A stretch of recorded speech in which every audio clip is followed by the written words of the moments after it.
சீமான் மாதிரி ஆட்களும் பேசிட்டு தான் இருக்காங்க, வரல. சரி, விஜய் வந்து ஏதாவது ஒரு மாற்றம் பண்ணுவாருன்னு நினைக்கும் போது இந்த வேட்பாளர் பட்டியலில் இவ்வளோ பெரிய விஷயங்கள் நடந்திருக்கு. தொடர்ச்சியாக அந்த கட்சிக்காரவங்க புதுச்சேரியில் அனௌன்ஸ்மெண்ட் பண்ணும் போதே ஒரு பெரிய போராட்டம் நடந்தது. இன்னைக்கு தமிழகத்தில் வேட்பாளர்கள் அறிவிச்சதுக்கு அப்புறமா தொடர்ச்சியாக எல்லா பக்கமும் நிர்வாகிகள் வந்து போராட்டத்தில் ஈடுபடுறாங்க, ரோட்ல உட்கார ஆரம்பிச்சு.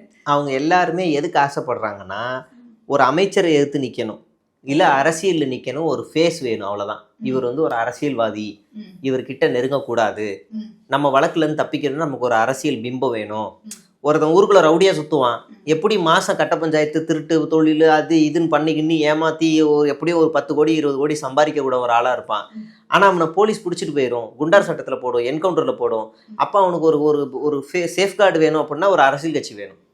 பிரபல ரவுடி கைது, இந்த செய்தியை பார்க்கும்போது மக்களுக்கு அப்பாடா ஒரு ரவுடி கைது அப்படின்னு இருக்கும். பிரபல டிவிகே நிர்வாகி கைது, இப்படி பார்த்தா எப்படி இருக்கும்? சே, டிவிக்கே வரும், இந்த அரசு ரொம்ப ஒடுக்குது. ஆனால் அவன் செய்தி ஒன்று தான், கஞ்சா கடத்தியிருக்கான், கொலை பண்ணியிருக்கான், கொள்ளை பண்ணியிருக்கான், 2 ஒன்று தான். அப்போ ஒரு போர்வைக்குள்ளே போயிட்டா நம்மளுக்கு தியாகி பட்டம் கிடைக்கும்ல, அந்த தியாகி பட்டம் வாங்குறதுக்கு தான் இவனுங்க எல்லாருமே.